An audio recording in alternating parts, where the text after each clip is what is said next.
There we go. All right, wake up. Friday morning. It is officially November. Welcome to November. I'm Larry Krueger. That's Damon Bruce. It's Wake Up with Damon and Larry, and it's starting right now.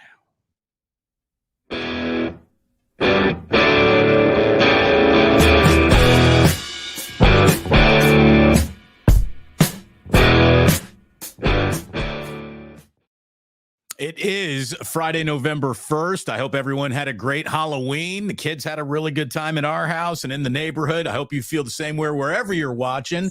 And it is really good to have you here. It is a very casual wake up with no stress of a game coming up this weekend. We're going to take today's show to sort of look back at what we've learned.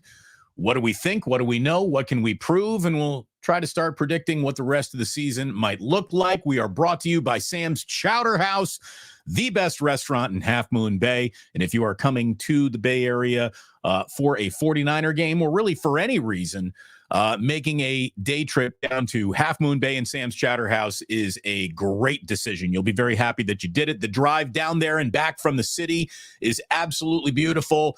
The sandwiches, the seafood, the lobster rolls, beautiful. The paella, the cioppino, it's all beautiful, Larry. Forget about views. I'm in it for the food and the flavor. And that's where the beauty really meets. I mean, it's fantastic. I love the place, and we got to get down there soon, my man. And that does it for us. Thanks to everybody. No. Yeah, check out Sam's Chowder House. Good location along Half Moon Bay. The food is outstanding. The location is second to none. And we're still going to have phenomenal weather right up, through the wintertime. And, man, it's a great spot to go in November, December, and just sit there. And, they do have, on the patio, they do have heated the heat lamps out there. So in the wintertime, you can sit right there on the patio and have some oysters and be perfectly warm. And it's just a great location. So check out Sam's Chowder House. So many of you already have gone down there and sent Damon and I notes and videos and that you've been. And so we appreciate every one of you. But if you haven't checked it out, do check it out because you will not be disappointed. We love seeing your pictures. So keep sending them when you go to visit Sam's. Let us know all about it. So, Larry, the question that you and I have to start today's show is the question that I think right now is being asked more in the 49ers war room and in front office meetings. And this is what John Lynch and Kyle Shanahan go to bed thinking about each and every night. And it's the first thing they think about when they wake up in the morning. What serves the 49ers better?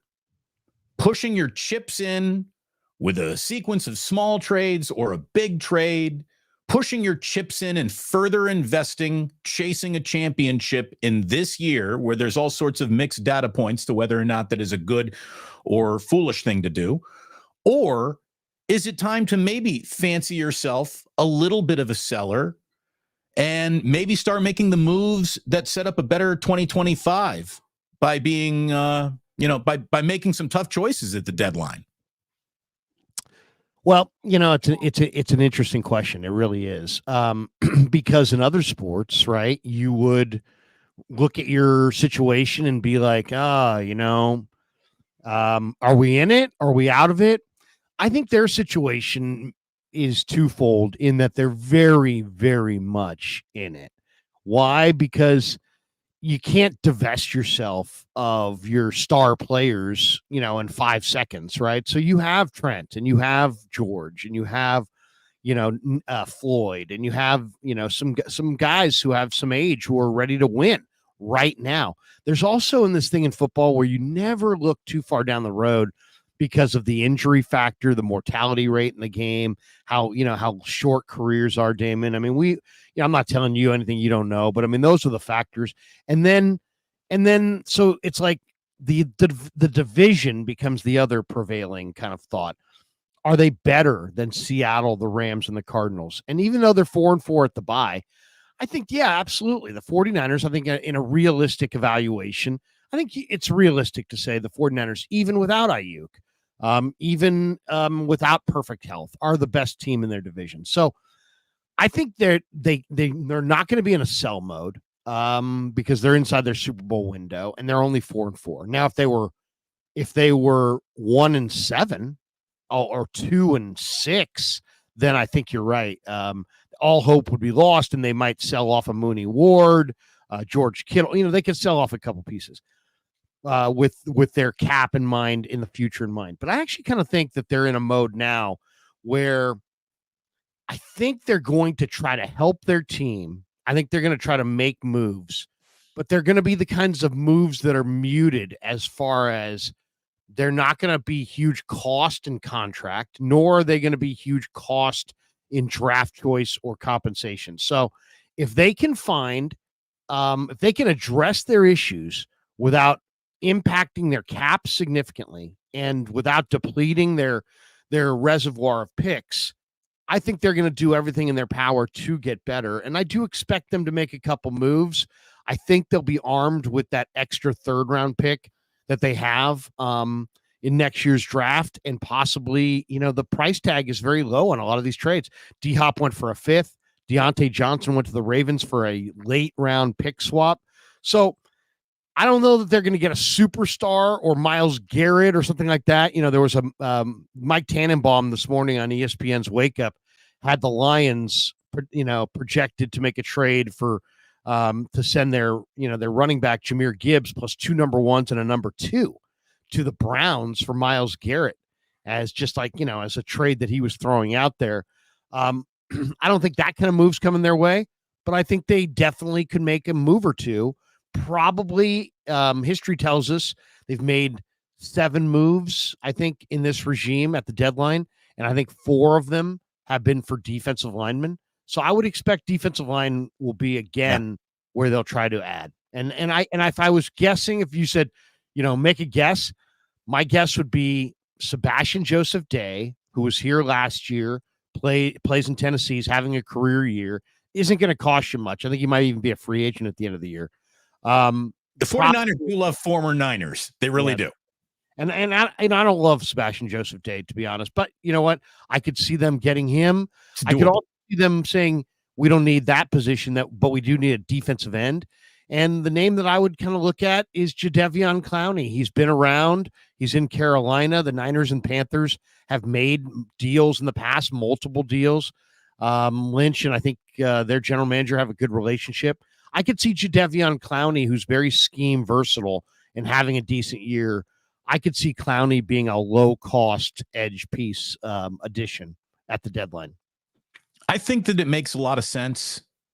I've seen the name Davon Godchaux, who is on New England right now. He's been kind of linked to the Niners just in terms of gettable. He's gettable. It doesn't cost you much. The team shouldn't ask for much. And he's a serviceable player who's locked in for $4 million next year. Is he a superstar? No, but they're not asking him to be a superstar should they bring him in. They just want rotational pieces for this D line. I agree with you, Larry. I think you're spot on. They are the best team still in the NFC West, with all due respect to the Rams and the Seahawks, who are good enough to beat anybody on any given day. The whole league is basically that. But I think the Niners are the best team in the West, and I'd be surprised if this season, presented as something different at the end of it. Like, oh my God, the Arizona Cardinals won the NFC West. I'd be surprised by that. I think we all would be. Yeah. But even though we think that they are a playoff participant based on a division title, do you still think, as much as you did before this year began, of them as a true Super Bowl contender? And if they aren't a true Super Bowl contender, should they be caught up in we're the best team in our own division and we'll just get in there and take a shot? I think, first of all, the Chiefs won the Super Bowl last year in what everybody kind of thought was a transition year for them. Yeah. They weren't very good, but at the end of the thing, they were the last team standing. I think the 49ers, are they a vintage 49er team? Well, not necessarily if McCaffrey doesn't come back, not necessarily if Hafanga and some of the guys that they have that are out, don't come back or don't come back at a high level. They have 7 key guys that are out, including their starting kicker. Lots of key guys for them. So if they get those guys back, yeah, I think they can make a run. I mean, I look at it this way. If you can get into the playoffs in the NFL, it's not like the NBA or, you're going to play, all these series on the road and you're still going to have to go out on the road, but it's a 1-game situation. Right. And you're still going to play, even if you're in that wild card round, you're only playing one extra game. And are you telling me that the 49ers, if Christian came back and, Juwan Jennings came back and Givens came back and Afonga and Greenlaw, these guys return, Yatir Gross-Matos, maybe they make a trade and add a piece or two at the deadline. Are you telling me that team could not go on the road and beat any of the teams in the NFC? And I would say they can. I would say they is as good as I think Detroit is, Green Bay is, Philly is, all these teams, Washington, whatever team you want to point to. I still think the 49ers are the star-studded team compared to almost every other team.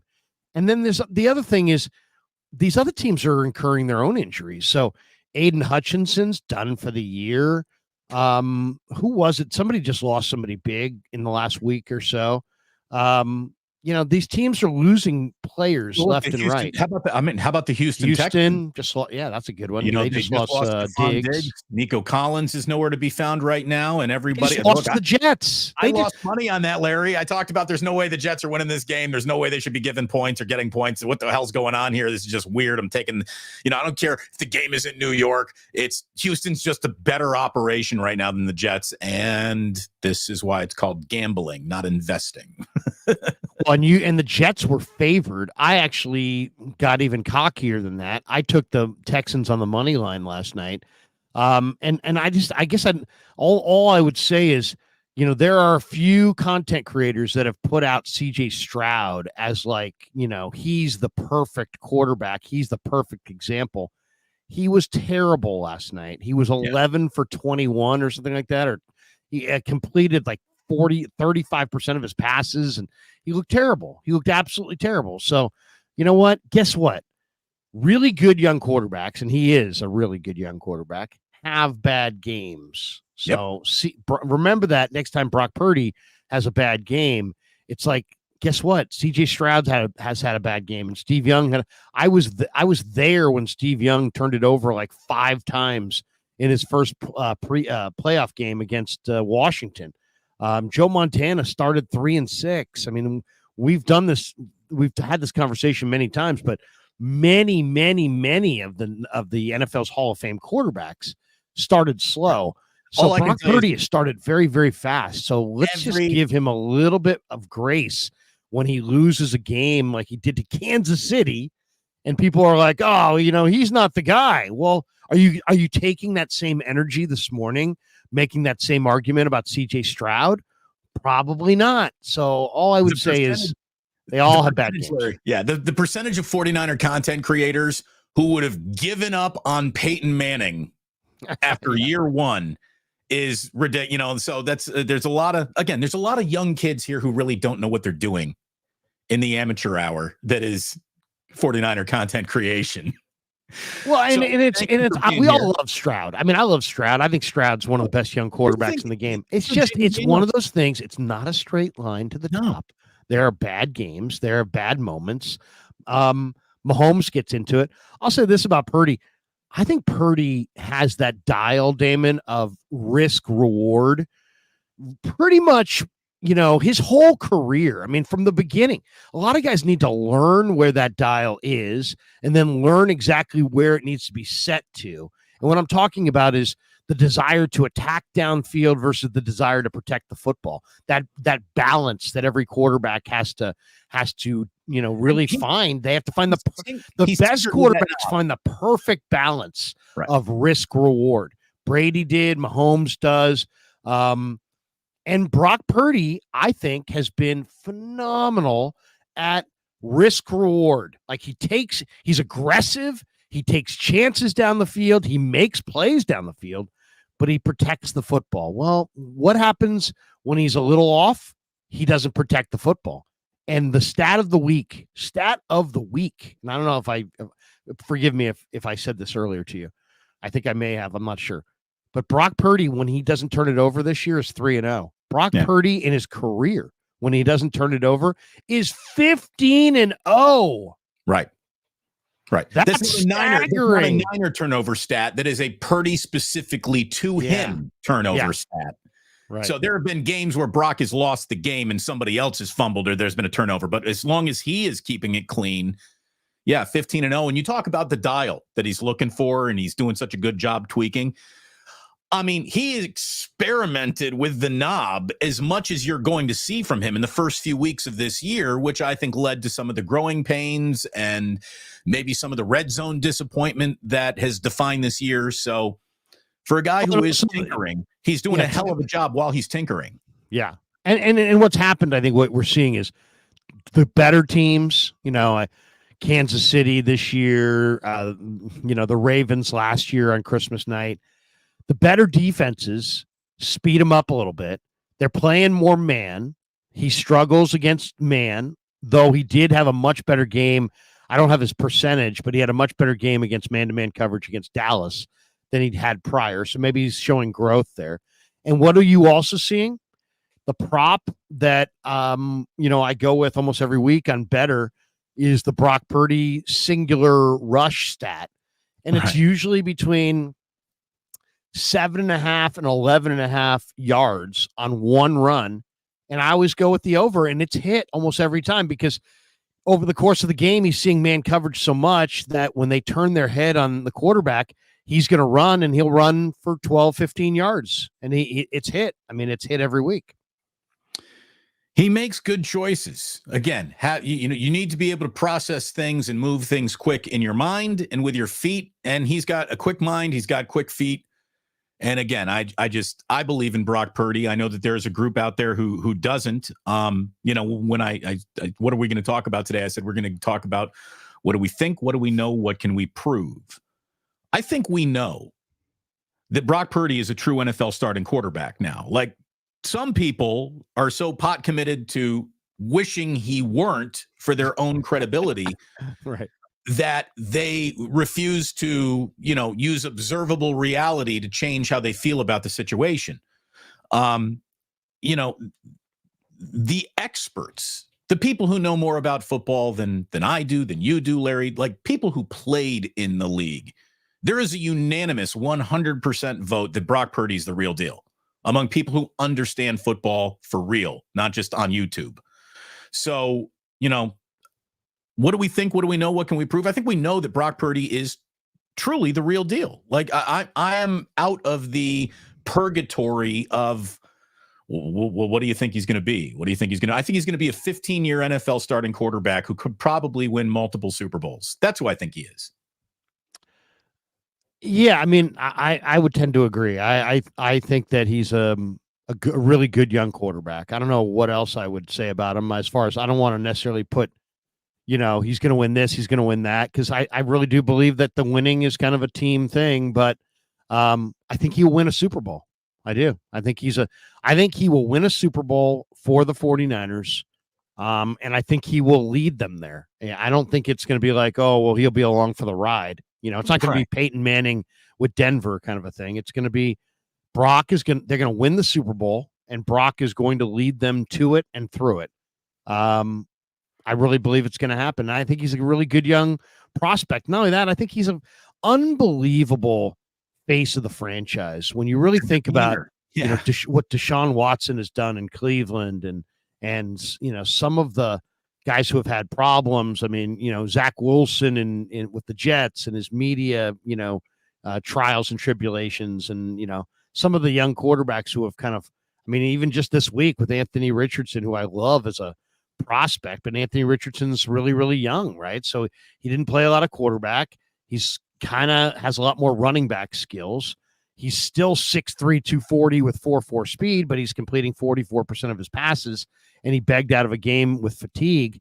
And, you just can't do that. Now he's getting barbecued by guys like Cam Newton and, others, which you could debate the validity of, or the validity of that whole criticism. But the truth is the truth. You can't beg out of an NFL game. Could you imagine what the reaction would be of Niner fans, media, content creators, everybody, if Brock Purdy literally said, I'm coming out of the game, and they said, why? And he called himself out of the game, and it was because he was fatigued. I mean, there would be no end. There would be no end to the number of times that is thrown out there. So, well, beyond that, he's a great face of their franchise. The fact that if it happened here, people would be, just jumping off of buildings in downtown San Francisco. That's for sure. But look, I have been watching football closely, and this is not an exaggeration, for more than 30 years, 3 decades. 2 of those decades, like an actual credentialed member of the media covering football. I have never, as a fan, as a media member, as a person watching, have seen a guy ask out of a game because he was tired. Ever. I've never seen it happen. I've never seen it happen. No, I've seen guys, wave themselves off the field and say, Coach, I might need I got to come out for a play here. I got to, I've seen that, of course. But I've never seen a guy then go to his press conference and basically say, yeah, that drive was really long and it got to me. I had to rest. I've never seen that. So Anthony Richardson did step into a realm that I don't think anyone even considered possible. And that's why there's such an overreaction to it. He could still be a fine young quarterback. He could be an absolute athletic wonder who, as a quarterback, is sort of a disaster. I would not bet on him right now. I just wouldn't. Lombardi puts out a lot of stuff on his Twitter. Yeah. And by the way, I saw Don Lemon interviewing the guy who run Elon, and was like, when are you going to get rid of X and go back to Twitter? And he's like, I'm not. I'm going to stay with X. But it is kind of funny because people still call X Twitter probably more. No one calls it X. No one calls it X. I call it Twitter. But anyway, this is kind of an interesting chart. On the bottom, you have the PFF offensive grades, right? And on the bottom, on the top, that's on the horizontal, I should say. On the vertical, you have EPA per play, passes, rushes, and penalties. And it's charted versus a production-based measures of quarterback play. And you, on all of these, if you know these kinds of charts, you want to be in the top right. Right. If you're on the bottom left, you're bad. And that's Bryce Young, Will Levis, Anthony Richardson, who we were just talking about, Aiden O'Connell, Mason Rudolph, Spencer Rattler, Jacoby all Brissett, young guys in bad, non-winning situations, basically. All the bad quarterbacks are basically here. And this is Deshaun Watson right here. Yeah. But on this side, you've got Lamar, and you got Burrow, you got Jaden Daniels, and then right here, you got Brock Purdy. So Brock Purdy is very much, having a very, very good year. So there might be people that will be like, well, he's having a bad year. He's not having a bad year. Yeah. He's right here to the far, the top right on this chart that, measures basically how good you are. EPA per play, your offensive PFF grade. And it's a combination of factors. And if you said who are the best quarterbacks, they're right here. Now, Jameis Winston's up there, but it's a small sample size. Right, he played 4 quarters. Malik Willis is up there, but as you can see, it's a tiny little circle because it's a small sample size. The bigger sample size are the bigger circles. Yeah, Marcus Mariota's still hanging around. Right. There's guys up there but those you can move. You could take those guys off just in cars there as well. Also, kind of a small sample size, but he got off to a hot start. By the way, Purdy's right there. Purdy's right there. Carr could be coming back this week, and he was telling people in New Orleans, he's like, look, I'm excited to be coming back, but I'm not a savior. And basically everyone in New Orleans was like, yeah, we know. Yeah, we know who you are. You have no feel at all. But still, Lamar and Burrow and Purdy and Mahomes, and here's Mahomes and here's Purdy. So I only reason I shared that is because, if you're one of these people that doesn't want to hear the emotional arguments and doesn't want to hear us describe it, and you really are somebody that wants to kind of seek out, like the straight, analytic truth through numbers, well, it shows that Brock Purdy is one of the best quarterbacks in the NFL. That's all. Yeah. I mean, dude, Lombardi does a great job at presenting stats and facts. And a lot of people who have made up their minds about things, will refute stats and facts because they are telling you that what you've made your mind up about is wrong. And trying to convince someone that they're wrong about something is now harder to do in 2024 than it has ever been in any year we've ever lived together. But again, going back to Anthony Richardson, I've never seen a quarterback ask out of a game, of a drive. Can't do it. Yeah, you just can't do it. How do you turn around and look at all the guys in your huddle when you're on your knee calling a play and be like, I need one. Yeah, I know everyone in here is tired. It's the fourth quarter, but dig down. This is our drive. Like you basically has abdicated ever being that guy. And I don't know if you can be an NFL quarterback if people don't think you're that guy. It's funny too, Damon. It's like we're starting to have a lot of quarterbacks that are in that I'm still really young, but I'm already a bust. I made a list the other day. I couldn't believe how long this list was of quarterbacks that are young, but you would be like, right now, you'd be like, well, what are these guys? And there's no way around it. They're busts, right? I'll throw you a few of these. It's actually pretty amazing. It's amazing how many there are, and it's also kind of shows that the NFL could probably use some kind of a minor league system. All right, here we go. Mac Jones, Bryce Young, Trey Lance, Justin Fields, Will Levis, Zach Wilson, Kenny Pickett, and now Anthony Richardson. All those guys are young quarterbacks. All of them are 26 years old or younger, and they're all busts. Now, I'm going to throw you three more names. Baker Mayfield, Sam Darnold, and Geno Smith. What do those guys have on that in common? They all used to be on that list of busts, young busts.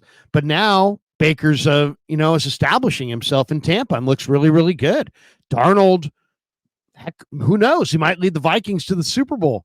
And Geno Smith, even though, Seahawks are falling on some hard times and he's not a perfect quarterback, he is so much better than the bust he was labeled as a couple years ago. So I guess my point is just that it's really, really, really hard to go into the draft and find your franchise quarterback.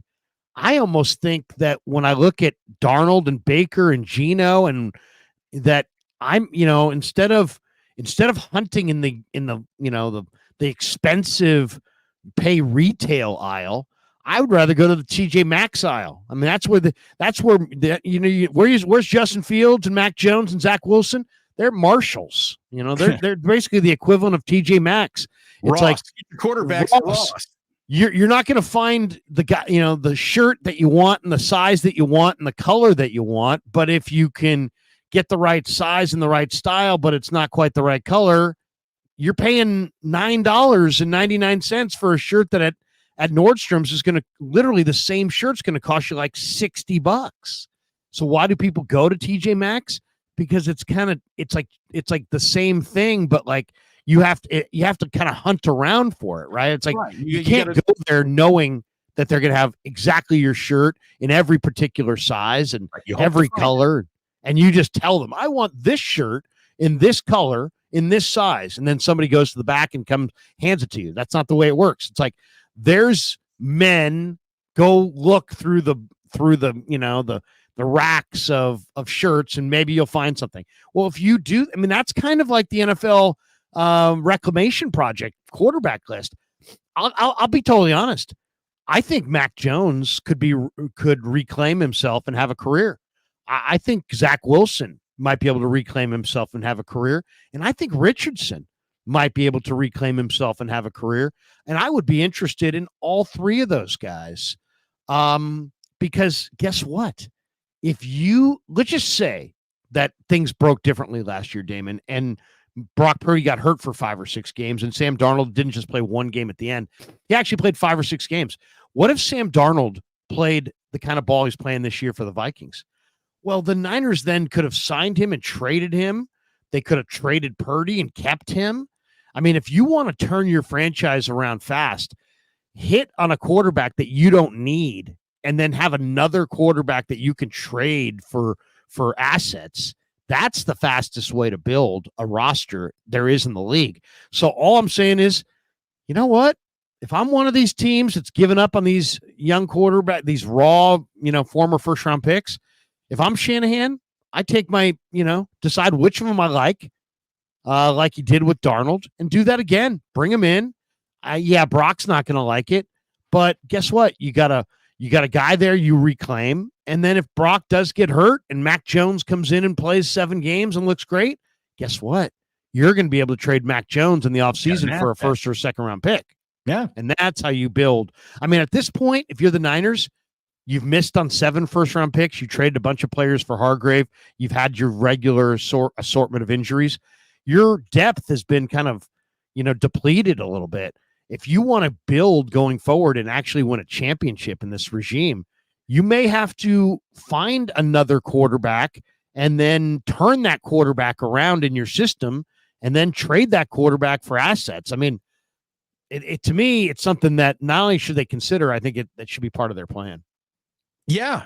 I mean, and no one has done a better job with the distressed asset quarterback than really Shanahan has. I mean, he's gotten a lot out of him. So, it'll be interesting to see what happens. What do you got here? MJ says Larry's gone full hipster with this bust quarterback take.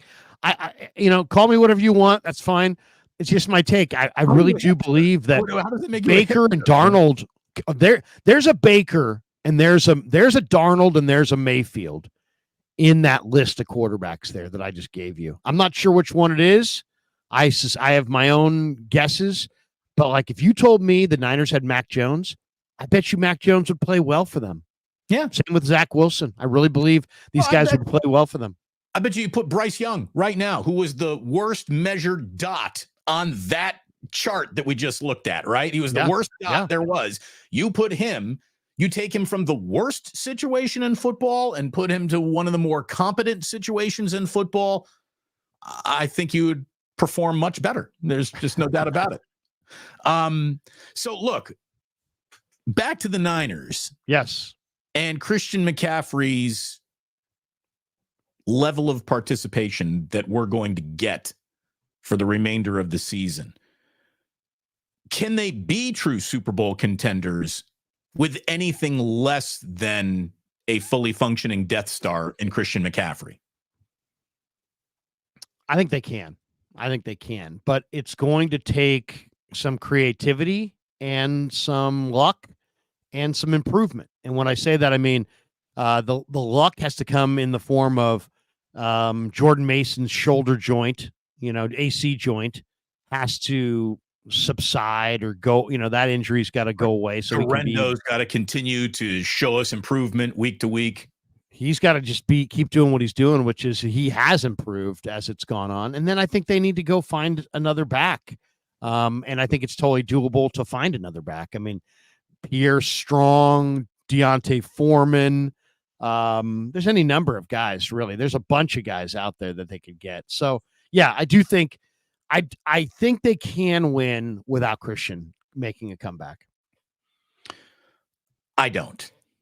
To me, I think he is the force multiplier, the equation changer that just nobody else can really provide. I just think he's so special. He is that important. I think he is the guy that makes everyone around him better. He helps open up the offense. I think Debo is, having better games with Christian McCaffrey playing in the same game. I think that Kittle is harder to cover if you've got linebackers and safeties who've got to have their eyes on McCaffrey coming out of the backfield. Like the lack of separation that has defined the Niners receiving core it starts to go away, I think, with Christian McCaffrey back in the mix, back in the room. I certainly hope so. Anyways. We'll see how many snaps he actually has for the 49ers in the second half. It's going to be fascinating to see how he's used, if he's used, when he's used. The deployment of Christian McCaffrey, I think, is going to be maybe the single most interesting storyline remaining in the year for the 49ers. If they got him back, how do they actually use him? How do they save him to be used at the right time? Your risk reward on McCaffrey is going to be, I think, a fascinating study going forward. I think that we can prove, Larry, that the 49ers are the rare team in football, with all due respect to Bill Parcells, that is actually better than their record. They have had an awful lot of self-inflicted wounds. I was reading an article, Niners Nation. It was either Kyle Posey or Madsen. It was I can't remember who exactly wrote the article. Sorry about that. But it basically looked at, even though the 49ers are not among the most penalized teams in football, the penalties that they have drawn have come at just the worst possible times. And they have taken 14 points off the board in penalties alone. Like, they had a penalty on a first down play in Minnesota that turned it into 1st and 20, that then turned into the sequence where the first blocked punt of the year reared its head against the 49ers special teams. And they have been, I think, their own worst enemy in so many ways. As soon as they stop taking points off the board themselves, as soon as they stop defending their own offense by making mistakes in their own offense, they get better. Like, I really do think this is a 4-4 team that is a lot closer to 5-3, 6-2 than they are the reality of 4-4. I don't think that had a few things broke the other way, they're 2-6. You know what I mean? Yeah. They've had some untimely penalties, more so than every other team in pro football, and it's cost them 4 touchdowns. They've had 4 different touchdowns taken back because of penalties. So they're probably a little bit better than their numbers indicate, to be completely honest. Shanahan, it's funny. It is funny to me that Shanahan is just getting raked over the coals by lots of people. And there's this groundswell of dump Shanahan. And yet the 49ers have a top tier offense with no Christian McCaffrey, now with Ayuk done for the year, with injuries to Kittle and Debo and JJ at different times, but operating behind a line that's people don't think is very good. It's like, well, how is Shanahan's offense then top 10 if if the equation is bogging down and all these guys are not there? It kind of speaks that Kyle Shanahan's system really does work, and it works with a lot of different guys. It doesn't work with everybody. It's not like you don't need talent. You do need talent, but you don't. He's been able to win with less than stellar, a stellar supporting cast in his offense, even though he's got great players under contract. A lot of them are just not there. One of the areas, it's like perception versus reality. And once again, here's another chart from Lombardi's Twitter today, and Lombardi's all over it today. He's got this one on Colton McKivitz, and these are offensive tackles, evaluating offensive tackles when they're left on an island. This is truly when you find out what a tackle can do, right? Because when they're left on the island, that means they're one-on-one, and it's like there is no tougher play than that. When you don't get a chip, you don't get a combo block, you don't get any help. It's just you against the other guy. So on the bottom, the horizontal grid is island rate, where you get no help by a guard, a running back, a tight end. Nobody's helping you. Okay. And on the left side, the vertical is grade over expectation. So the quality of your pass protection. Anyway, I bring this one up because right here is Trent Williams, which is pretty good for Trent Williams to be right there. He's, it is. Here's the thing. Can we be totally honest? Top right. Trent Williams should be better than that. Trent Williams is paid to be nothing less than the best left tackle in football, every game, mistake-free, do not fuck up ever, Trent Williams. His standard is above any other standard. I'm going to tell you that Trent has been a disappointment this year so far. Well, that's fine, but he's still up here in the top. He's still that good. Again, we're judging it, but I'm judging him against Trent Williams memories, not the rest of the league. So yeah, I mean, who's the best? It's Lane Johnson, who's going to the Hall of Fame. It's Jordan Mailata, who's a incredible prospect. It's Tristan Wirfs. It's Colton Miller, who's a damn good player. The Seahawks #1 pick, Charles Cross, a great player. Deion Dawkins right here from Buffalo is a great player. But here's Trent, and here's McKivitz. So they're both up here in this top right quadrant, which is where you want this is where all the best players are. McKivitz is right there, and Trent is right there. So has Trent been disappointing? Yeah, I think we would expect Trent to be over here, to be, really separating. But my point is just that McKivitz is better than a lot of guys that, a lot of tackles. I mean, Taylor Decker of the Lions is way over here, and that's McKivitz. You know what I mean? So, Taylor Decker's thought to be an elite offensive tackle, and he's way back there. So I'm just saying, Mike McGlinchey, by the way, right here. Where's Mike? Well, I lost your cursor. Where is he? Oh, he's right over there. Right Again, there. but here's the thing. You know what? McGlinchey was a little bit better than anyone wanted to give him credit for. Did you want to pay him top tackle dollars that he was looking for? No. So he moved on. Right. He went, they got Colton McKivitz for one of the best value contracts you're going to find in the NFL. 1 year, $7 million.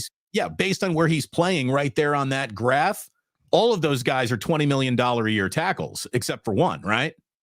I mean, who are the best tackles in the game? And they're still rookie deal, but he's good. He's not great. He's not perfect, but he's pretty good. He is hardly the reason why the 49ers are not winning. Colton McKivitz hasn't missed a tackle on defense all year. Colton McKivitz has had no special team fuck-ups yet this year. But I think this also speaks to the coaching for Forster. I mean, Forster's a really good coach. I mean, take a look at last night. CJ Stroud was sacked 8 times. Laramie Tunsil's one of the best. He's right here. And Titus Howard is not bad. He's right there. People are like giving excuses for their offensive line today. Like, oh, well, his line was bad. Well, Tunsil's an elite tackle, and he's young. He's in the prime of his career. And Titus Howard is a decent player as well. And now their guards and their center are part of their offensive line as well. But at least on the tackle spots, Houston's pretty representative. But like Ronnie Stanley's a great player. He's way over here. Rashawn Slater's a great player.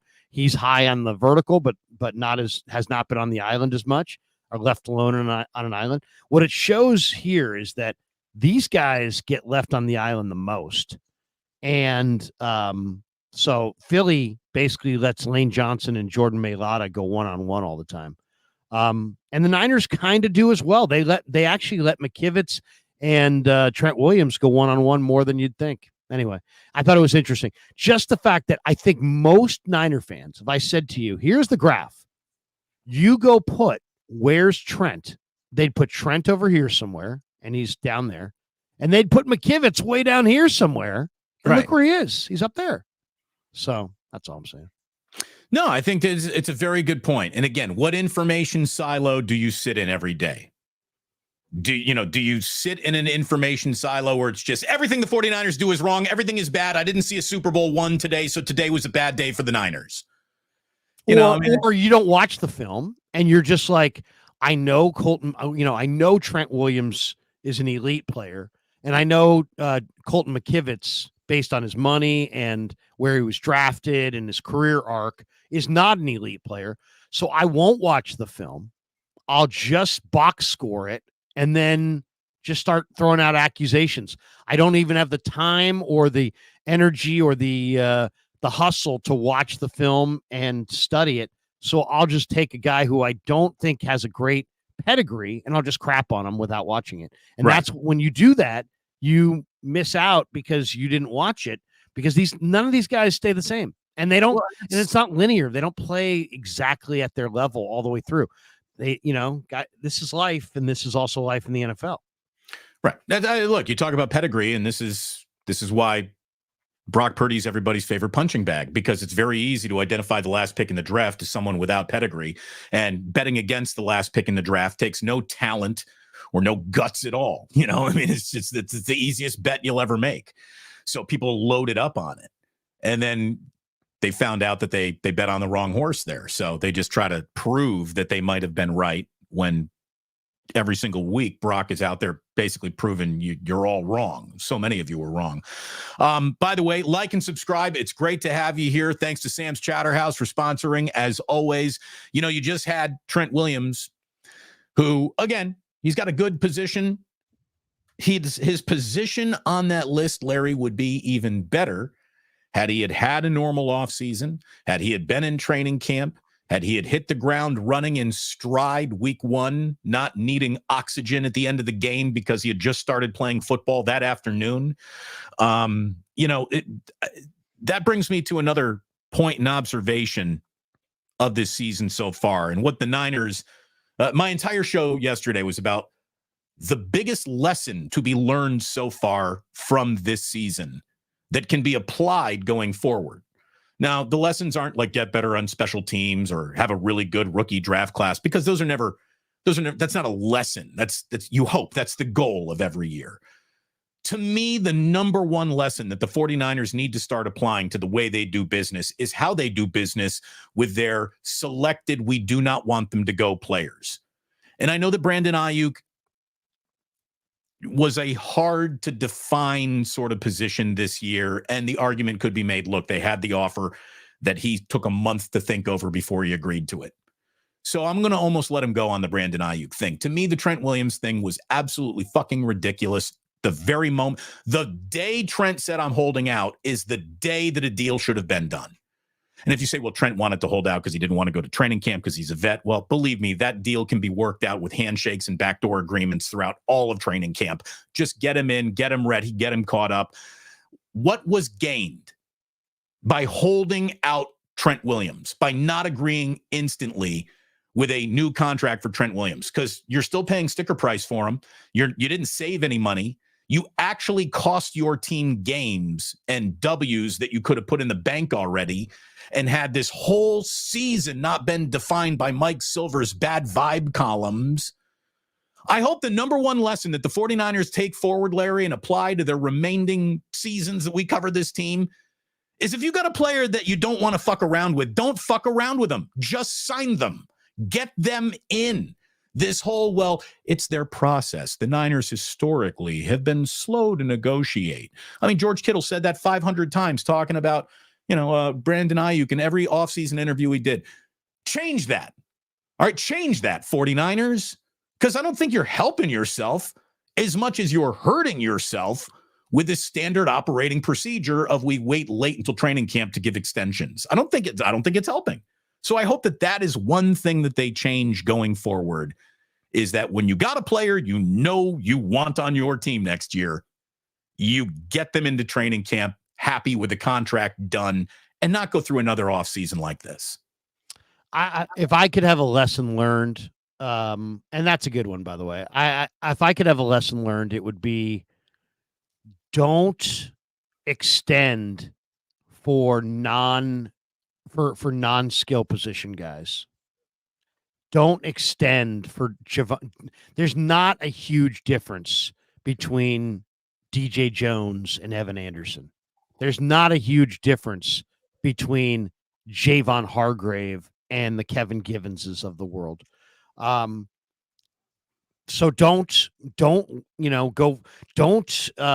after big money, non-skill position guys. If you want to change your fortunes in the NFL, change the running back, the wide receiver, the quarterback, the tight end, the guys who touch the football. That is going to change your fortunes. What are these teams adding? What did the Ravens just add? Deontay Johnson. What does he do? He touches the football. What did the Chiefs just add? DeAndre Hopkins. What does DeAndre Hopkins do? He touches the football.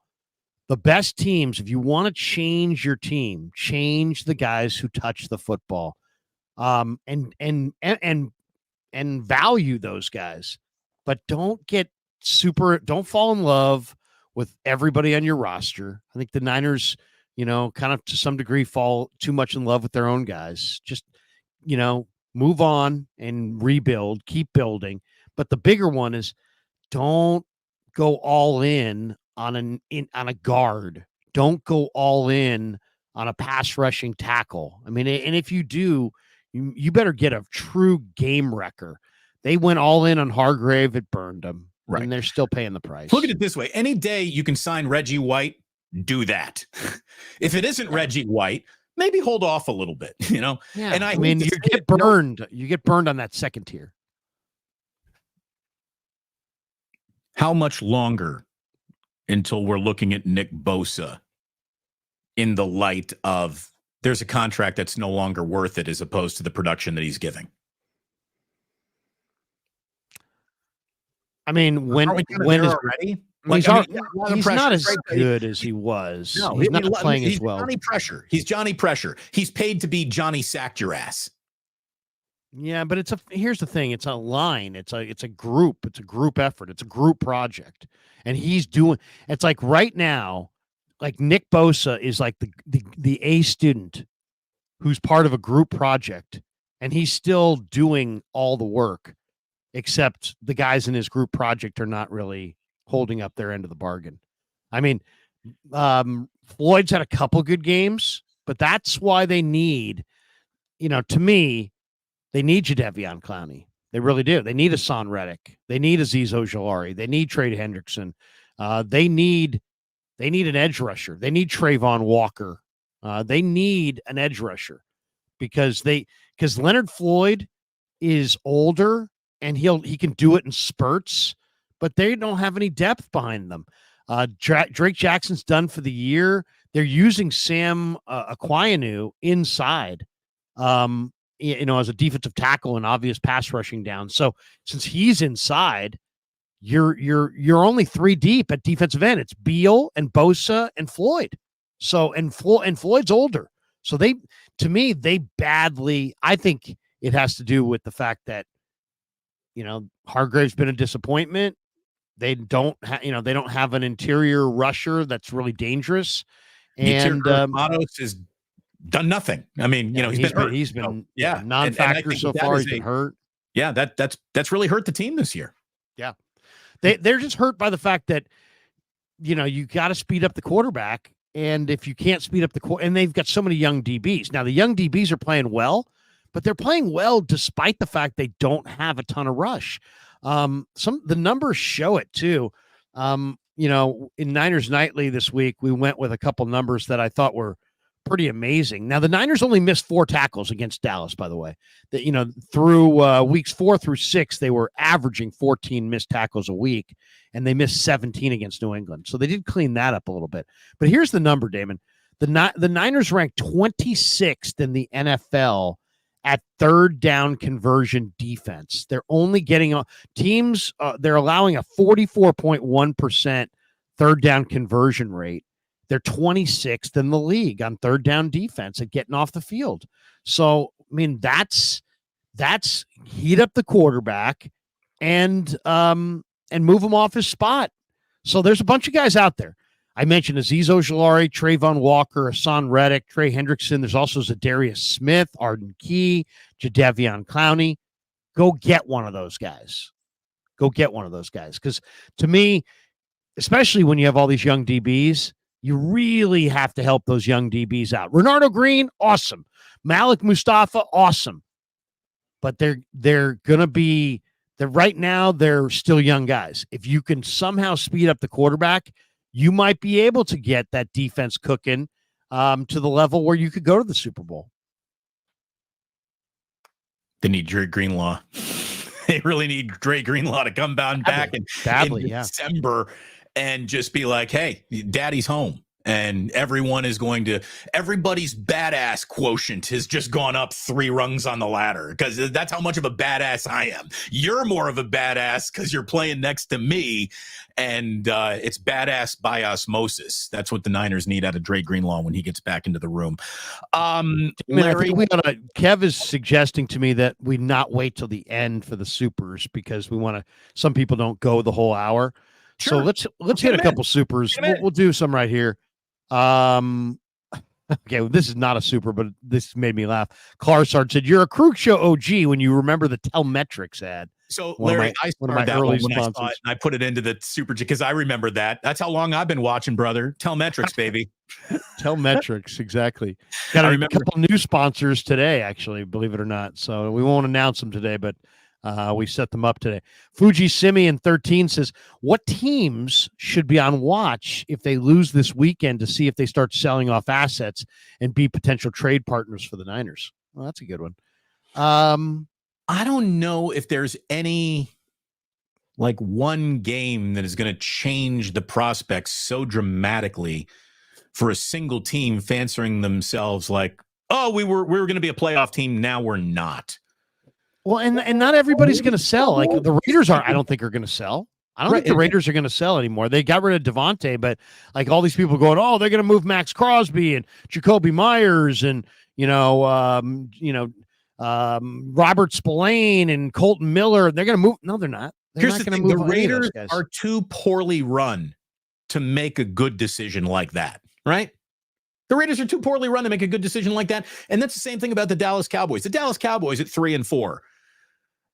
If they lose to Atlanta, and Atlanta's 5-3, Atlanta's pretty good, especially at home.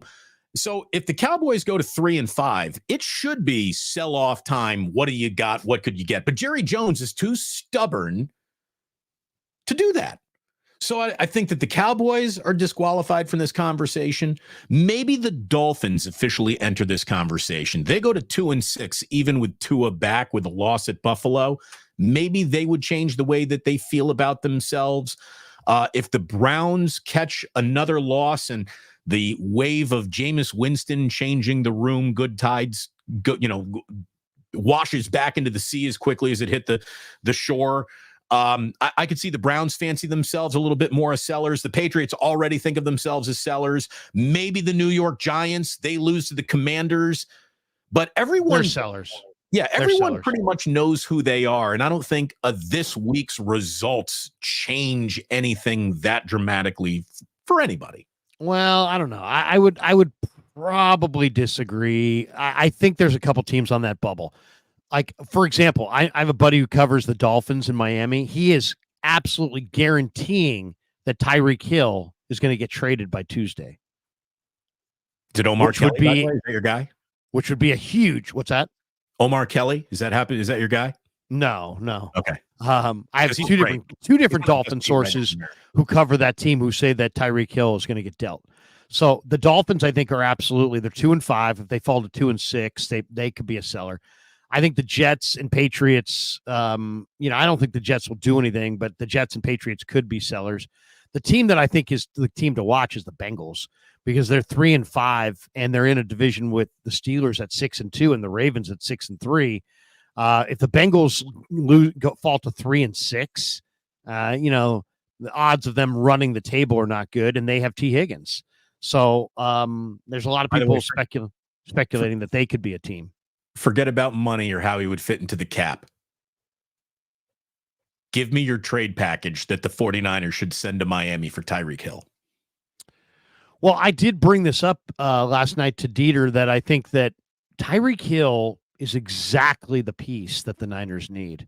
I mean, he's an electric speed oriented receiver. I mean, like I'd have to see what his contract situation is exactly, but I would offer a second, a third, and Jacob Cowing. I mean, two picks, and Jacob Cowing, and maybe even a third pick, if depending on what kind of team control. Like if I had team control for a few years, I maybe would throw another day 3 pick in there. But yeah, that's what I would offer. And to me, Tyreek Hill would be exactly what the Niners need. I mean, he is exactly the piece that exactly the kind of piece that if the Niners did get their defense and special teams a little bit more momentum. Let's say they get a Greenlaw back, they get a Hufanga back, they get Yatir Gross, Matos, and Jake Moody back, and suddenly they're a little better on D and a little bit better on special teams. They're kicking the ball through the back of the end zone, so on and so forth. I think a Tyreek Hill could be the piece that gets them through the NFC playoffs and into the Super Bowl. I think he's that dynamic. Yeah, a guy here named Ninja Dom, and you can go back to super chats in just a second, says, I'm okay with passing on Tyreek. Don't think he would do that well in Shanahan's offense. Look, you okay with passing on Tyreek? That's fine. It's too much of a star to really be wishing upon. Right. But he would be absolutely perfect in Kyle Shanahan's offense. He is the most dangerous in-space agitator offensively, maybe in the NFL. Nobody does better in I got 2 yards to operate in than Tyreek Hill. Imagine what Kyle Shanahan could do with him, the amount of space he could create for him, the amount he's Ayuk and Debo all into one. It's the screen game coming back to life. You give Tyreek End Hill around 3 dudes to run around and block for him downfield, and that could be 6 any single time he they touches. hit. I mean, Yeah. you throw him the hitch. You throw him. You could do a reverse, an end around. I mean, he runs full speed. He's got great speed. He's a difference maker. He is a difference maker. How about this? It's pretty safe to assume that the guy who's wearing the crown of maybe one of the best 3 players at his offensive position, any one of those guys would do very well in Kyle Shanahan's system at any position. 49ers don't lack for offensive know-how. Okay. So, no. Okay. Let's get back to it. Let's see. Did we go with this one? Fuji Simeon. We just had that one, didn't we? We just had that. Yes. Thank you, Fuji. And then we got this one from Fuji Simeon. It's terrible the Dodgers won the World Series. Dodger coworkers left work early to head down to L.A. for the parade. They would play Randy Newman's song "We Love L.A." after each Dodger victory and after they won the World Series. Did you see the Dodger fan who blew off his hand yesterday? No. You didn't see that? No. I won't show it, but there's a Dodger fan trying to light fireworks. He's trying to light like an M80 off the ground, and he blew off his hand. Oh, and it's like graphic. It's graphic. I mean, he like holds up his hands, and they're all like. He's got the Jason Pierre-Paul. yeah. Seriously, like rush that guy to the hospital. That guy needs emergency surgery. I mean, it was just like unbelievable, dude. How about this? You win a championship. How about just go to a bar and have a beer, or or go to a store and get some beer and or some champagne or whatever. But just don't be running through the streets of a major American city, lighting off fireworks with your hand. I mean, it's just. I never understood we have accomplished something that has so satisfied me as a sports fan that I need to go break some shit. Like, shouldn't the team on the losing end be the one with the fans who are out breaking shit? Well, not that would be honest. Those aren't the fans. Those aren't the fans. No, these are people that are just, happen to be downtown and whatever municipality happens to win. And then all of a sudden they just, hey, wait, we can loot something. We can, set a bus on fire. It's like, oh, Larry, I get the perfect way to describe those people. Assholes. Yeah. Anarchists. Assholes. I mean, they literally, they're anarchists and they're just looking to fuck shit up. By the way, Fuji Simeon, God bless you, man. You were so generous. You pay for all these super chats. How about going over to the Damon Bruce page and dropping a few over there instead of giving it all to Larry? Good God, I didn't even notice that. How do you know? How do you know where it's going? Where does it say? Because it pops up on my end over here. Is a little bit more like I can monitor things on my page or on your page, and I don't know. Either way, are you sure that's going to me? I thought he was with you. No, he's with you, Larry. Oh, well, Fuji Simeon then. Start talking him up. The man known as Fuji Simeon. The legend. The legend, the man, the myth. All right, by next show, he's got his own theme song. It's Fuji Simeon. He's giving another super chat. How do we pronounce the name of the new 49ers general manager? Is it Manasian? Giants. You mean Giants? Yeah. Zach Manasian. Okay. Manasian. Just like it reads. Yeah. Zach Manasian, whose dad was best friends with Tommy Lasorda. So it's his Zach brother, Thomas Manasian. Thomas for Tommy Lasorda. The Giants general manager's middle name is named after the Dodgers manager. He was a pallbearer at Tommy's funeral. His brother is the GM of the Angels. So this is the first time brothers have ever been GMs at the same time in Major League history. And look, Major League Baseball's been around officially long enough to where there aren't a lot of firsts anywhere available in the sports history. So that's kind of cool. And we'll see if Posey found the right guy or not. Only by the way, firsts on the first front, whoever makes the playoffs between brothers Manasian will be the first because, Perry has not led the Angels to the playoffs yet. Well, I mean, neither could Shohei Ohtani. That's how messed up. How about that? Shohei Ohtani goes from no winning seasons to World Series. 1 year. Year one with the Dodgers. It's a World Series for him. God By damn. the way, the Yankee fans watching Mike Francesa watch Anthony Rizzo not cover first base was so enjoyable. He's like, what the hell? What the hell is that? What the hell? You know, the Yankee fans were losing their mind in that inning. That is on Garrett Cole, but that is also on Rizzo. I mean, Rizzo, hustle your ass over to first. I've watched that play like 10 times, and Cole clearly should have covered the bag. That's spring training, day one workout shit right there. Yeah. Get over there, man. But Rizzo, I mean, put a little giddy up in your hitch, would you? I mean, try. I mean, you saw as soon as you looked over at him, you knew he wasn't going to be there. Your first instinct is absolutely bust ass to the bag, and he didn't do it. So it's like they both were losers on that play. Fuji Simeon says Posey promoted a Farhan hiree, vice president of scouting, as the new GM. Is it okay to say the Giants like the Zaidi approach, just not Zaidi as the sales guy? Well, I think you've hit on the right word there. Zaidi didn't understand basic sales. He could not verbalize or sell his program to prospective free agents, agents of prospective free agents, his own team, the media, the fans. The general manager job is a sales job at its core. You have to sell your vision for your franchise to all these groups of people and get them to operate with enthusiasm and energy towards your end. But instead, he could never sell anything. He talked a huge game. The key to sales, because it's like everything else. I used to do sales, okay? So I know the key to sales. I know sales. The key to sales is this: under promise and over deliver. If that is the only rule that you ever follow, manage your clients' expectations. Who are the fans? They're your clients. Manage their expectations. Farhan would go into every trade deadline talking.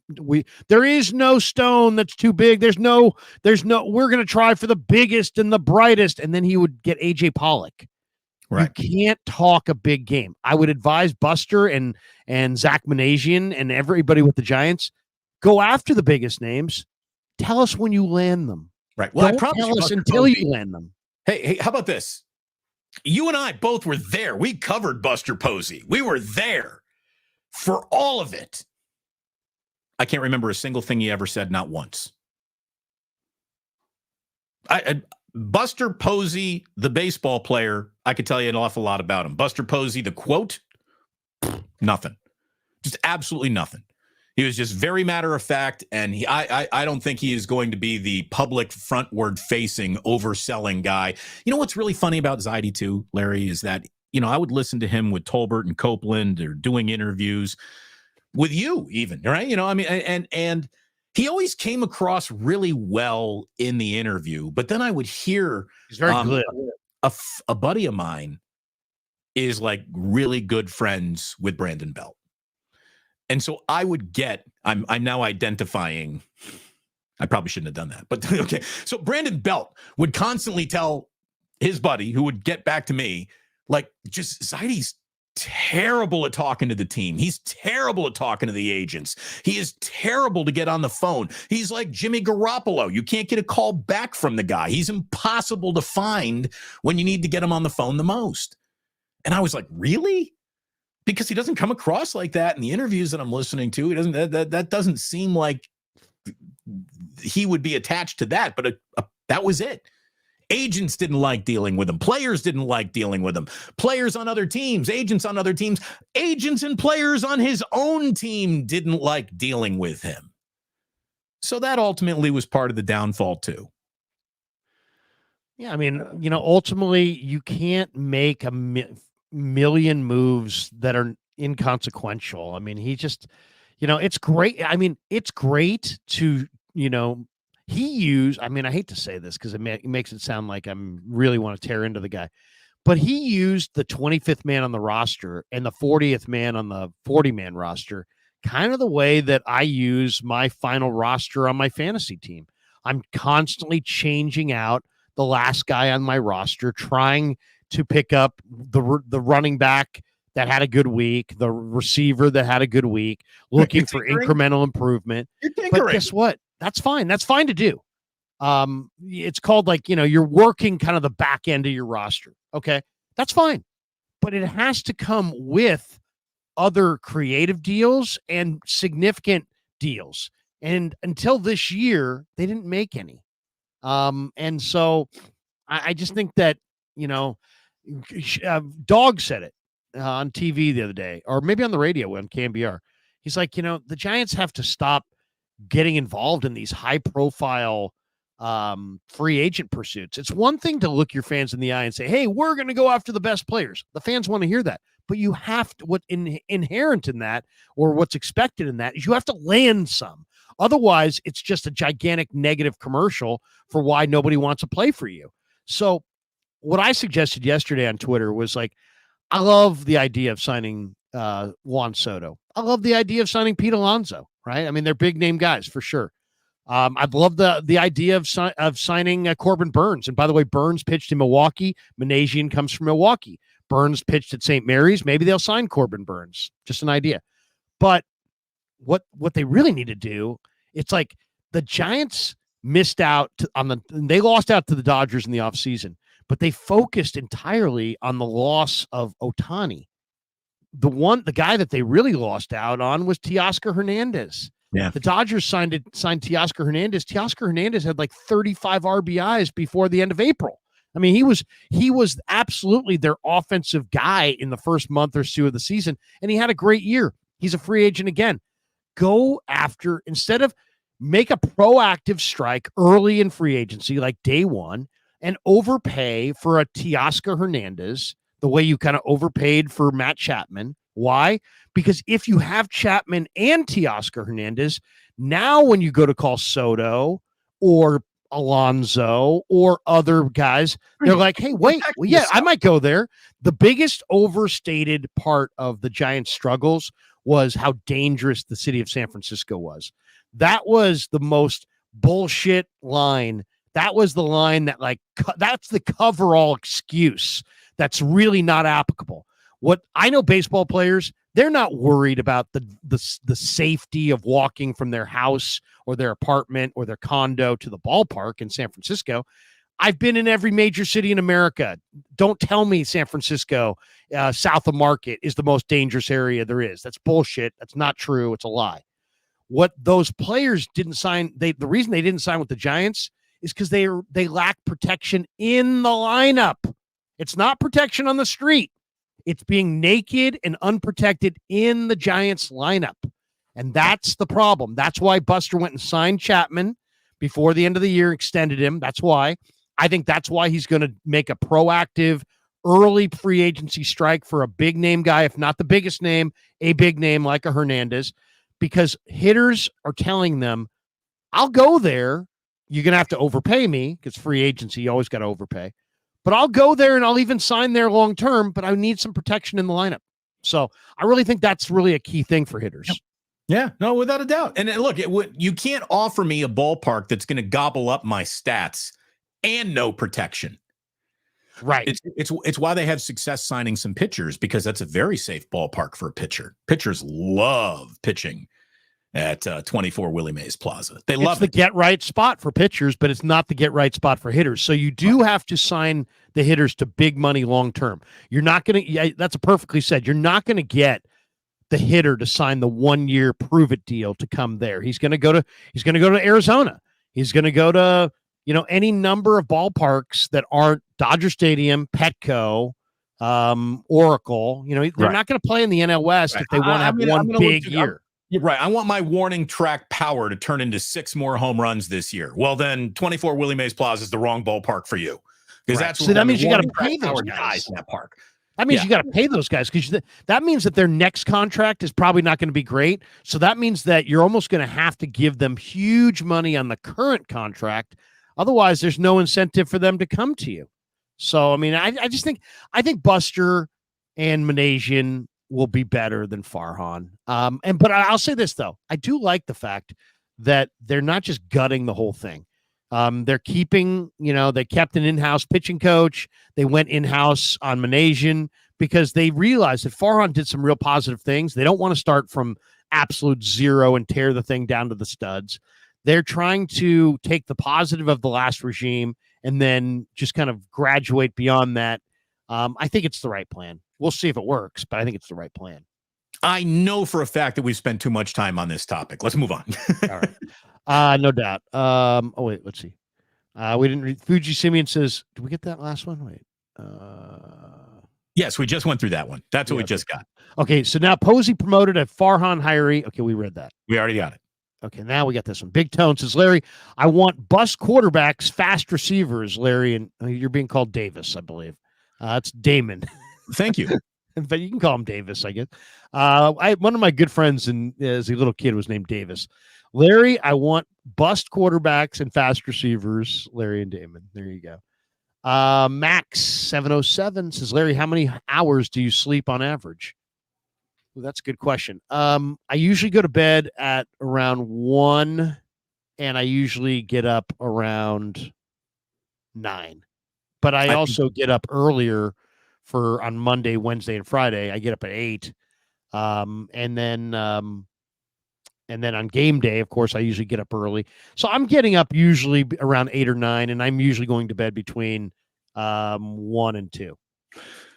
How many hours is that? I haven't gotten 8 hours of sleep in any night in my life, I don't think. I sleep for about 4.5 to 5 hours, and then I'm just done with sleeping. And I'll lay there 4 hours? Yeah, I don't sleep much. I You're really like don't. AJ Preller. AJ Preller sleeps 3 hours a day.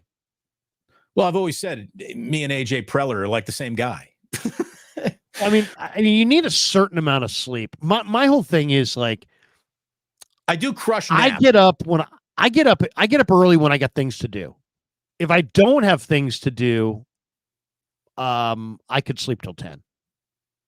I mean, I don't like if I get up early so many days a week and stay up late that if I do have a morning where it's like there's nothing going on, I will sleep till like 9:30, 10 o'clock. Fuji Simeon says, do you agree with Mad Dog's Giants take? Don't sign big star free agents right now. Get to the point where you have a decent team established via farm system and then pursue star free agents. Already discussed. Yeah. Yep. We would have definitely agreed. Julius Callaway. So center since he touches the football literally every play. No. Oh, here's, if we can break from the super chats, just let me ask you one more quick 49er question about this week and the bye week and how they're going to use it. And Forrester maybe implementing a change at center. Are you picking up that headwind at all as you've been down covering this team? Is there any change coming out of the bye? No. Forrester loves Brendel. Okay. Brendel, I mean, Feliciano's there, but he won't start over Brendel, at least not right away. Corey Wiggs says, here's my thing, Larry. Who is TJ Watt's mate? Who is Hutchinson's? I don't agree that it's because the other three alongside of him. Who's it's called, his name's Alex Highsmith. Well, Nick Herbig and Keanu Benton. And, as far as Hutchinson, they just went and got DJ Reader. They're Hutchinson has been a man all by himself, really. But I mean, these other guys do matter. Believe me. I mean, if you don't believe it, just watch the way teams block. You can't have one guy. If you just have one guy, they slide the line that direction. They chip him, and he's done. You can eliminate a defensive line that has one guy and one guy only. No doubt about that. This is Los 0202 says, this is the best Bay Area sports show. Wish you guys together were on longer and more regular. Cheers to you both. We're on for about 90 minutes, 3 days a week. Yeah. And then 4 days a week, sometimes after the post game. So we're on quite a bit together. But we appreciate that compliment. We absolutely do. Angel Murillo says, how do you guys feel about fans being turned away from the 49er Cowboy game for wearing a MAGA hat? So much for freedom of speech for citizens. I don't think they were turned away. I saw the video. Did you see the video? I don't know. I don't even know what they're talking about. There was a family who came into the game, and the security at the game wouldn't let the father or the brother, one of the gentlemen in the group in because he was wearing a MAGA hat. I think that's, first of all, of course, they should not do that. They should let them in. It's freedom of speech. But it's not like it's freedom of speech, but it's also freedom of speech. I don't know what the rules are as far as inciting other people. But like, let's just say you had a hat. Now that should not incite other people. It's a vote for a major party candidate. But it shouldn't matter if you have a Kamala Harris T-shirt, a Joe Biden hat, a Donald Trump hat. Those are.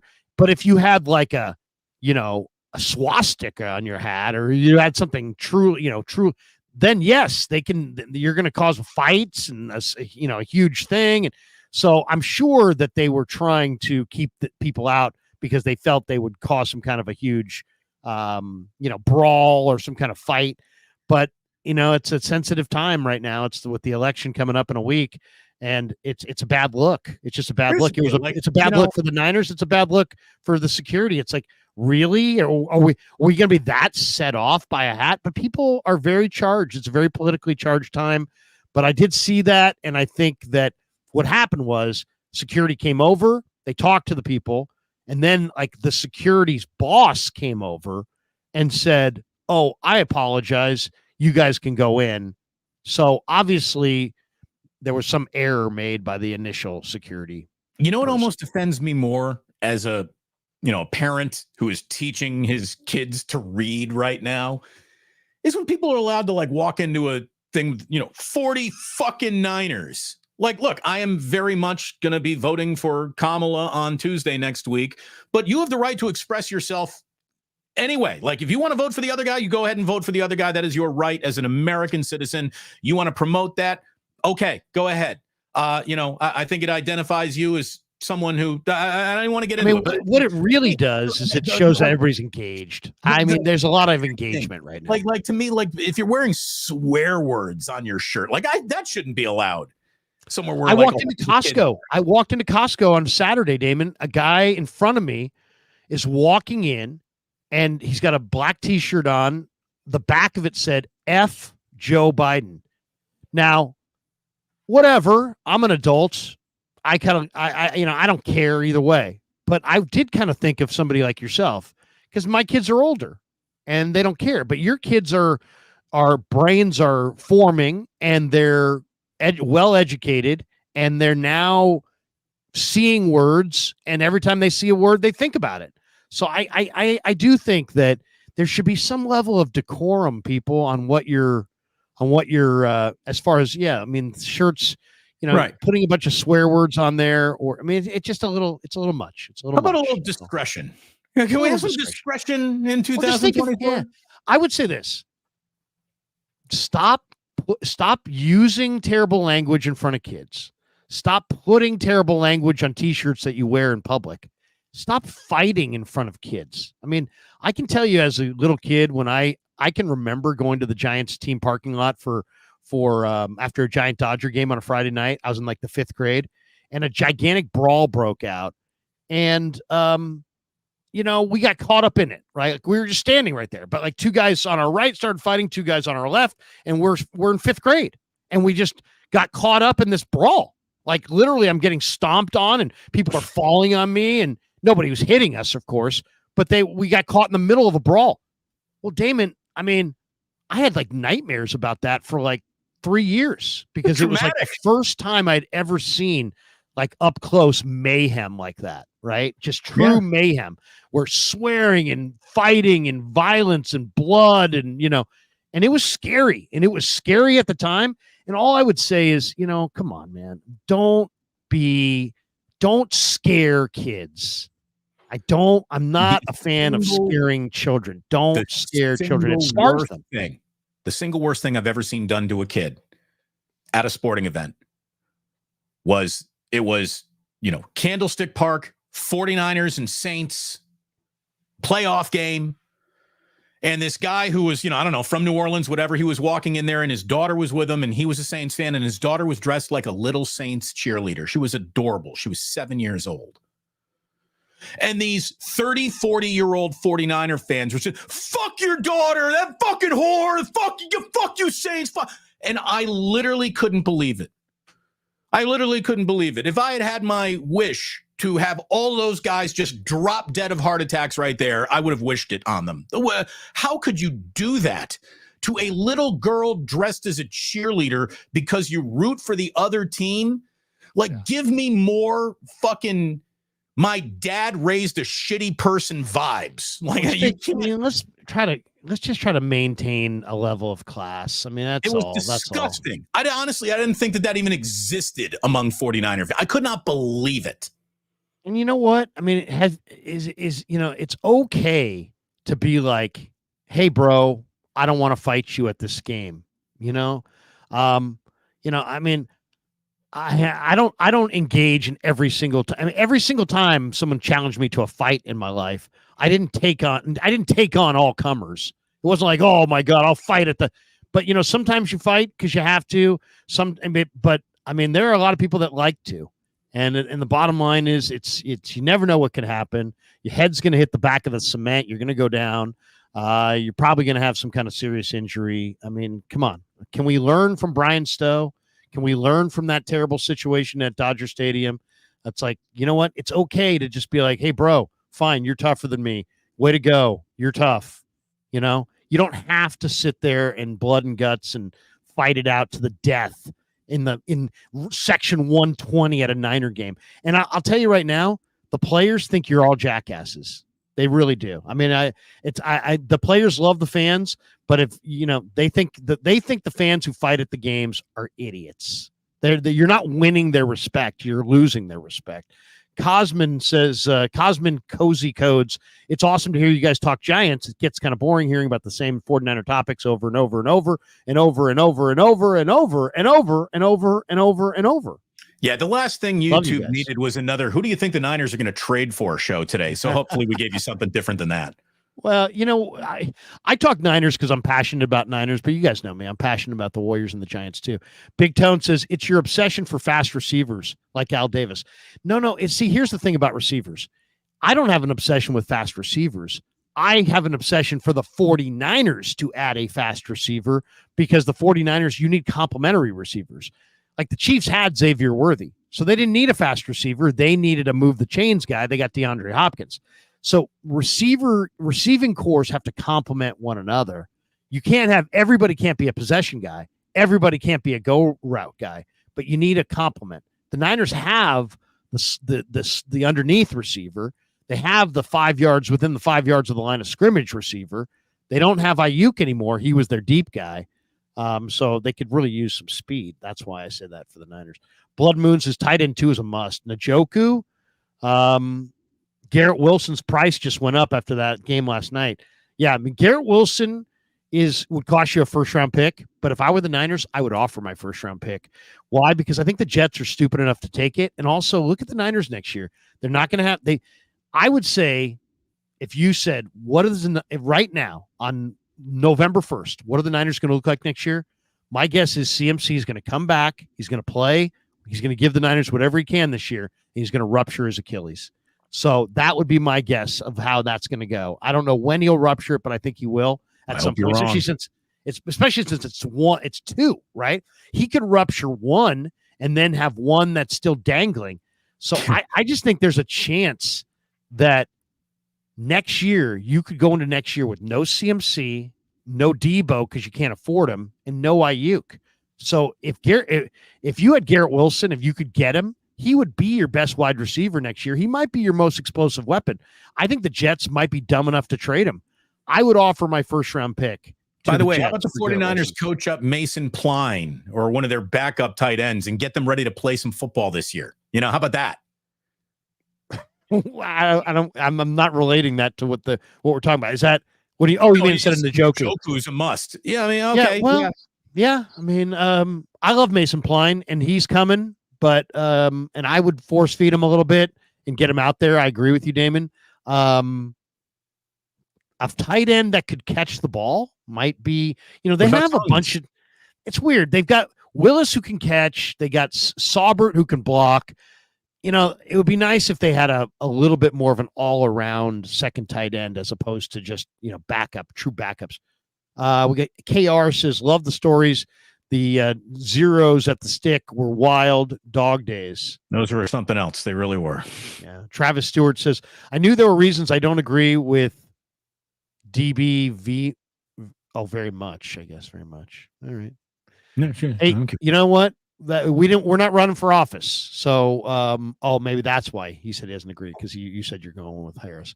Angel Murillo says, if anybody, it's going to be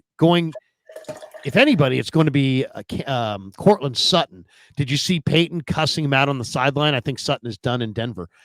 You know what? That's an interesting one. The Niners did show interest in Sutton. They were told it was going to take a day 2 pick.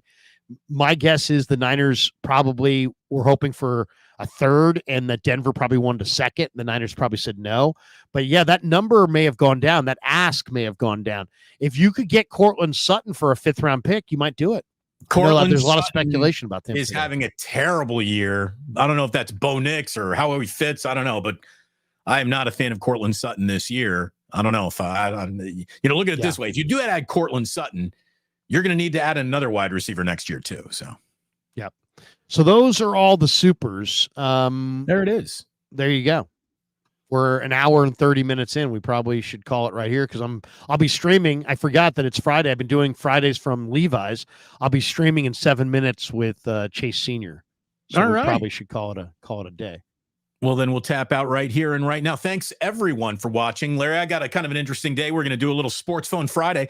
We're going to be taking some calls on my show at 11. And then later today, I'm taping a video that we're going to come out with a little bit later on with Andrew Siciliano and Sam Patesh, our old friend Sam He's a Dodger fan.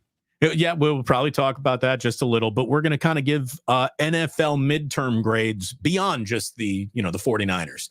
So That's what we got coming up today and this weekend, and I hope everyone enjoys their weekend. It is a stress-free 49er fan weekend. You got no game to worry about on Sunday. I know you got your event at Pig and the Pickle. I got my event happening at the Dubliner and West Portal. So no matter where you go, you're supporting the both of us. Make sure you get to one of those 2 events, everybody. And thank you so much for watching. We really appreciate it. Cheers, and thank you so very, very much, Larry. You're a football guy. Krug, I'd love to know what you got on the Krug show today. Good old Trent Baalke's going to be watching some Krug show. All right, so later on today, I'm going to go do a live stream right now with Chase Sr. at 10:45. 2:50, I'll be on today with Tom Tolbert and Kerry Crowley for a segment with the boys on The Leader.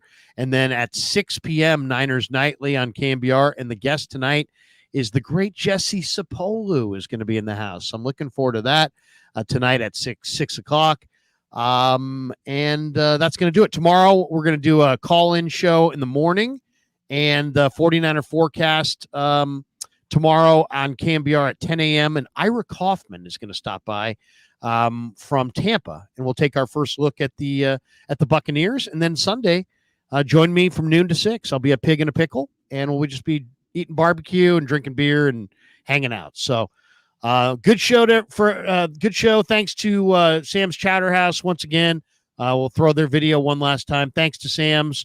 They're awesome. Go check them out. Half Moon Bay. The food is amazing. The location is second to none. You just can't beat it. You absolutely cannot beat it. A foggy day in San Francisco. By the time you get down to Half Moon Bay, that's all gone. You got blue skies and beautiful conditions. And again, look at that Cioppino right there. Who cares what the sky looks like when the bowl of Cioppino looks like that? Thanks very much. I love a bowl of Cioppino. I've always said it. Cioppino guy? I'm a Cioppino guy. I go into the Cioppino, I think to myself, you know what? Get me some muscles. I'm a football guy who likes Cioppino, so I hunt for the muscles.